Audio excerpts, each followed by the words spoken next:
আসসালামু আলাইকুম ভিউয়ার্স। আজকে আমরা যাচ্ছি চট্টগ্রামের প্রথম স্মৃতিসৌধে, তাই সঙ্গেই থাকুন।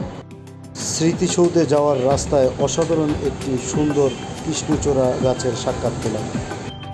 স্মৃতিসৌধে যাওয়ার জন্য আমাদেরকে টোল রোড ব্যবহার করতে হবে। এই স্মৃতিসৌধটি চট্টগ্রাম জেলার উত্তর কাকটলি সাগরপাড় এলাকায় অবস্থিত। বিভিন্ন প্রজাতির গাছের ছায়া ভরা জায়গায় মায়াভরা এই জায়গাটি অবস্থিত। চট্টগ্রামের জেলা প্রশাসক এবং মুক্তিযুদ্ধ সংসদের যৌথ উদ্যোগে এই স্মৃতিসৌধটি নির্মাণ করা হচ্ছে। স্মৃতিসৌধটি নির্মাণ কাজ সম্পূর্ণভাবে শেষ হলে এই এলাকাটি একটি দর্শনীয় স্থান হবে বলে আশা করা যাচ্ছে।